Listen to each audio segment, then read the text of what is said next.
Hi everyone, how are you doing today? I'm really happy that you stopped by.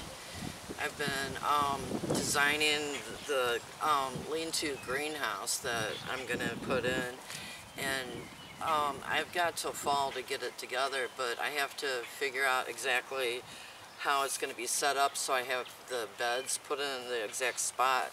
So I started out with a drawing. Let me bring it up a little closer. This is the house here, and it's going to come out and go down like this, and then the beds are going to be at the front wall. So in order to do this, with measurements and on paper and getting the beds in the right spot, I'll show you what I've done so far. Surprise.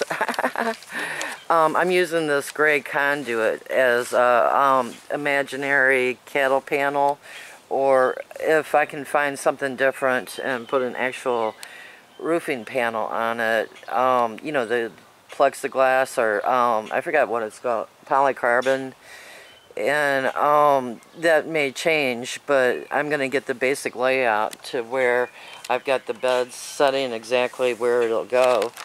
On the conduit here, it comes across at 10 feet, and then I added another right here, brought it down, and then the bag is sitting on where the 16-foot would end for the cattle panel if I use cattle panels.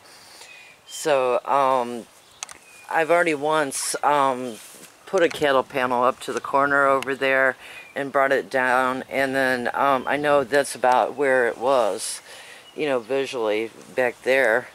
And for now, I'm only going to do the 3 cattle panels and not worry about connecting the back of the house yet.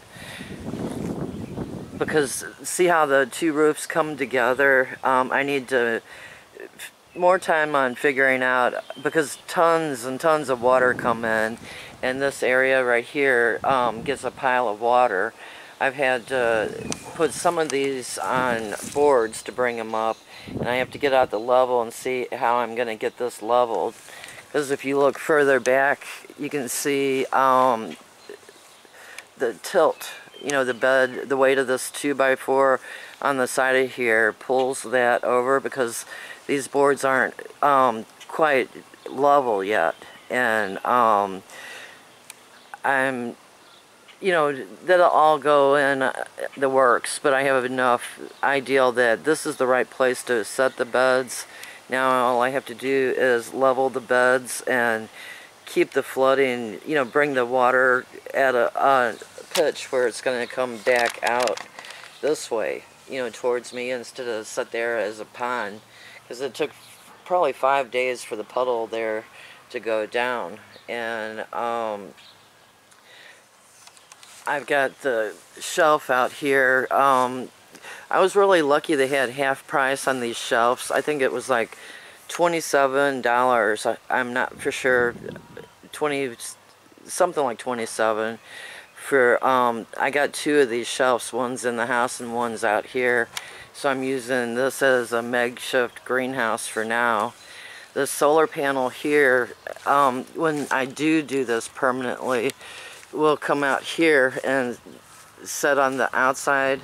So this area over here will be more of, I'm going to put a rocket stove, some sort of heat source in this area, and run the pipes to where I can pull heat off of it and take heat from the greenhouse to help heat the house too. The solar panel there will also be plumbed into the heating system. And I, for years, have thought of geothermal, where you can bring cold in and reverse it to heat by running pipes under the ground. And I'm not sure if I'm going to do that or not, but if I stay here, that'll be in the game plan. If not, it'll just be heating, and everything I need to do, I'm doing is where I can remove it. I'm not doing anything permanent that requires a building permit. That's why I'm not going to actually do a permanent roof and a permanent structure for now. And My daughter keeps finding things. She found a tire rack,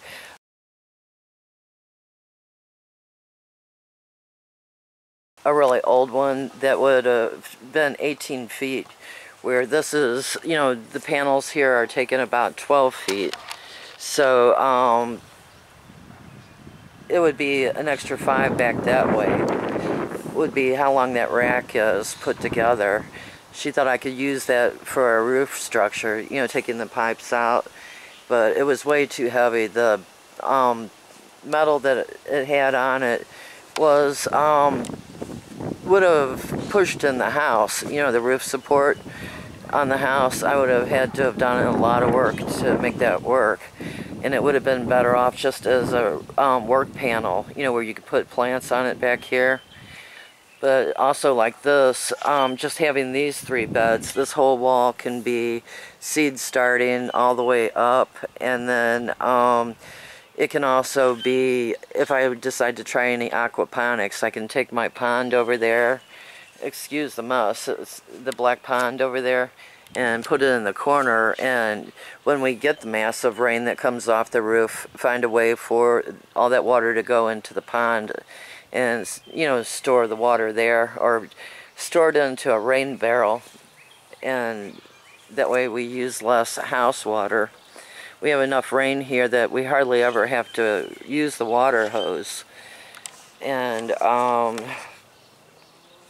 this is just the beginning of a dream, you know, and I'm gonna figure out how to make it work. On this side I measured, and I was going to put a door here and on the side of the bed, but see the pitch, how it has to come down like that? That would be too short.